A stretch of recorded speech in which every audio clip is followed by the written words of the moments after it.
Welcome back to Brick by Brick. Today we're going to be going through the top 25 most expensive LEGO minifigures in my collection. We'll be going pretty quick, so let's start out with the first one. So this is the Frodo Baggins figure. It is worth $10.20. I was able to get this from the Barad-dûr set. It's been a cool figure to have.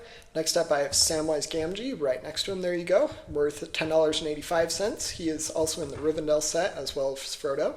Then we have a Yoda figure. This is from the giant Yoda Lego set that I got a while ago, and it is worth about $11. Then we get to the Warrior figure there, which is from the biggest Indiana Jones set that was released recently, and it's gone in value by a pretty decent margin.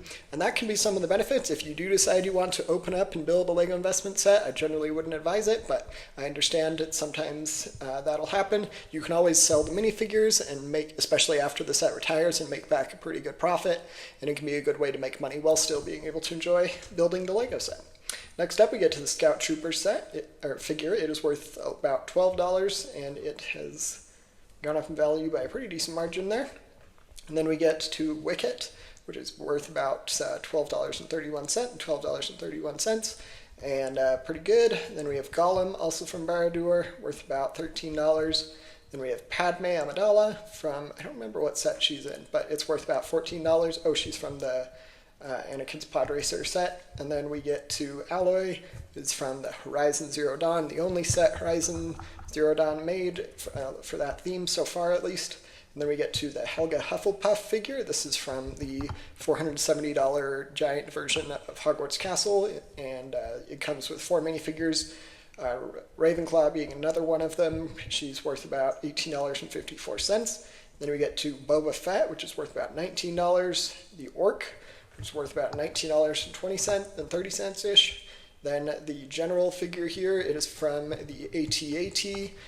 If there are a couple of good minifigures in that set, but this one I believe is the most valuable from that set, and it's worth about $20. Then we get to another Orc. So both of these Orcs, weirdly enough, they're worth different amounts. They're essentially the same thing, but each Orc, these are both from the Barad-dûr set, and so I'll probably end up selling these minifigures after the set retires to be able to make back the money I spent on the Lego set. Then we get to Princess Leia. This figure is valued at about $21.43. It's gone up in value by a pretty great margin. It's grown 147%, which is pretty good. And I believe it is in the Lego Boba Fett Starship 20th Anniversary Edition. Then we get to another Orc, which is worth about $22, also from Barad-dûr. Then we get to Salazar Slytherin, which is worth about $22 from the Hogwarts Castle set. Then Godric Gryffindor, which is worth about $22. Then a little bit of a jump here. We get to Mario figure, which is worth about $26. Then the Gothmog figure from Barad-dûr, worth $27. And then we get to the Mouth of Sauron, which is worth about $50. And these are seem to underestimate a little bit. I've seen most of the Mouth of Sauron minifigures on eBay going for usually in the range of $70-ish or so. So that may not be a perfect indicator. Let's actually check one of the listings for it to see. Yeah, it looks like most of them are going for about $75 on eBay. There's Bricklink, which isn't letting me click on it, but it does look like most of them are going for a bit more than that.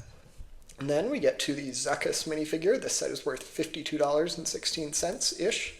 Then we get finally to my most expensive figure, the Lego Sauron figure, which is worth about $100. Feel free to let me know if you have any questions, and don't forget to subscribe.